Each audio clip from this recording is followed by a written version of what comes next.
Абдулатип Абдрахманов 1948 жылы Лейлек районунун Гордой айылында төрөлгөн. Ал Сүлүктүү шаарындагы номер 2 мектепти аяктагандан кийин советтик армиянын катарында кызмат өтөп, андан соң Ош мамлекеттик педагогикалык окуу жайынын орус тили факультетин 1975-жылы аяктайт. 40 жылга чукул билим берүү тармагында эмгектенген Абдулатип агайдын окуучулары бүгүнкү күндө өзү сыяктуу мугалим болуп, агай менен сыймыктангандыгын айтышат. Ал эми агайдын уул кыздарынан да ата кесибин аркалап мугалим болгондору жок эмес. Орус тили сабагы өтүлбөй жүргөн көпкө чейин. Биз дагы орус тили сабагын өткөн эмеспиз. Агай баргандан кийин орус тили сабагын өтүп, агайдын ушунчалык бир адамгерчиликтүү, кичипейил, өтө жоош сапаттары бар агайдын. Агай мектепте дагы окуу тарбия иштери боюнча директордун орун басары болуп иштеди. Агайдын көп эле жакшы сапаттары бар.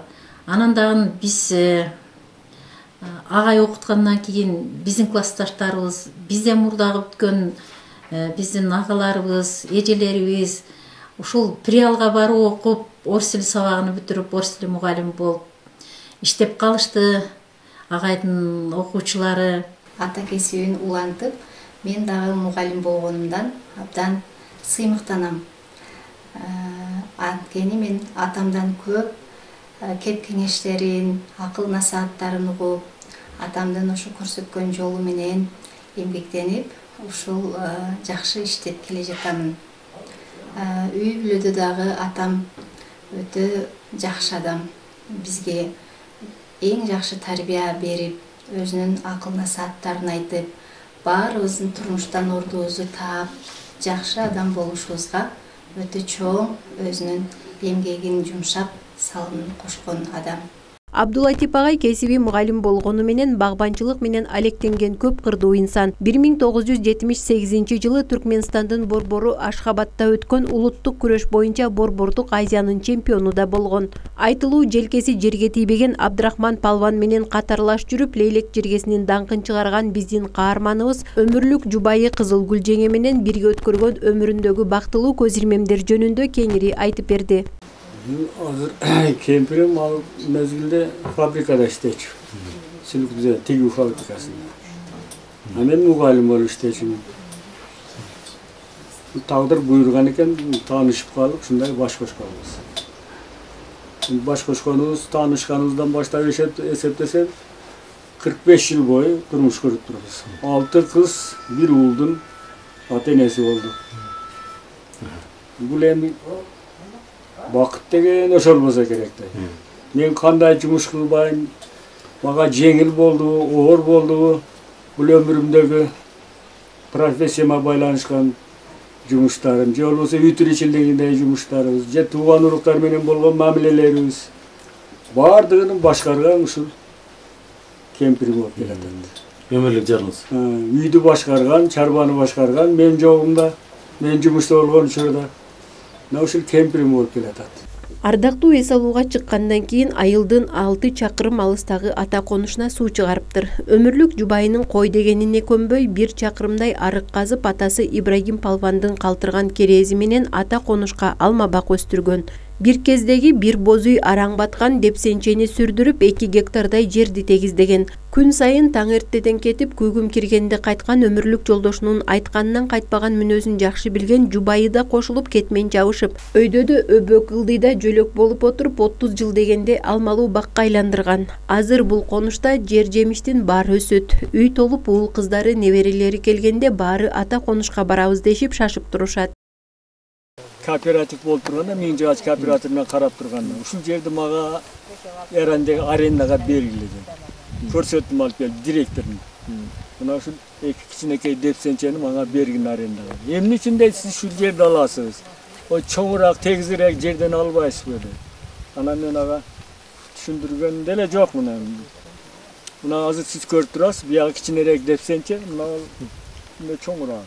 Биринчи ел жерди тосуп алдың falan түгүндө жүрдүк, кийин бардыгы түшүнүштү окуду. Мен биринчи басында келе турган улоом да жок болчу. Баягы сиз көргөн үйдөн жөө келип жүрдү. Кетпен күрөгүмдү көтөрүп келип, кайра көтөрүп кетти.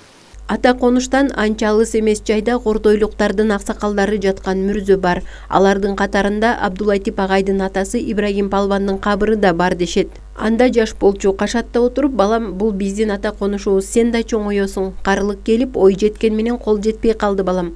Тоо этегинде булак бар. Карууң толуп, баралыңа жеткенде ошол сууну ата конушка алып келерсиң. Ал сага, сенин урпактарыңа ырыскы бактуу өлөт болот деген керезин айткан. Жүрөгүнө түйүп алган атасы Ибрагим Палвандын керезин аткарбаса болбос эле. Себеби ошол атасы жана айылдын далай акылман билермандары жаткан мүрзө жанынан өткөн сайын ошол күн эсине түшүп, ал турсун түндөсү да түшүнө аян болуп жүргөн. Мына эми баары жайында. Атасынан калган керезди аткарып, 7 жаштагы небереси Ак Жолтойду ээрчитип, эми калганын сен улантасың балам деп турган чагы. Кордойдун эле четиде. Ошо курук жерди өзү барып, өзү неме кылып, трактор менен айдатып, сүрдүрүп, анан ошол жерди жер кылды да, бак кылды да. Ар бир немени терек отургузду, алмаларды отургузду, дагы башка бүт немелер бар да, ар бир көчөттөрдүн баары бар. Жемиштердин баары бар. Ошо өзү мектепке ам барат, дагы ошо жерге ам барат да. Мектептен келгенден кийин колун бошотот. Жүгүрүп барып келет, илгери машинасы ам жок эди. Абдулатип агай жубайы Кызылгүл менен 50 жылдан ашык турмуштун ачуу таттуусун бирге татып келет. Сүлүктүдөгү текстиль фабрикасы Союздун тушунда түнү күнү иштеп, далай кыздардын бактысын ачкан жай болчу дешет. Абдулатип агай да өмүрлүк жолдошу Кызылгүл жеңе менен ошол жерден таанышкан. Бир көз ирмемдерден бири-бирин жактырышкан жубайлар не деген сонун күндөрдү Сүлүктүдө өткөрүшкөн. Бирге баскан чейрек кылымда бири-бирине бир да акарат айтпаган бул үй бүлө чын эле бакыт сересине жеткенин көрүүгө болот. Экөөлөп чоңойтушкан уул кыздары алыскы өлкөлөрдөн күн сайын коңгуроо чалып көңүлүн сурап турушат. Ан сайын жашоонун жакшылыгынан демөөр алган экөөсү бизге баары жетишет, алыстагы балдарым аман болсо, жерибизде тынчтык, элибизде ынтымак болсо деп тилешет. Ар бир айылда элдин керегине жараган ардактуу инсандары аман болсун демекчибиз. Каныша Яшимова, Адылбек Акматов, Бакытбек Саитов, Баткен телеканалы. Колуңар эме болду? Колук согуңар жакындады? Кудай кааласа, карантин бүтсө.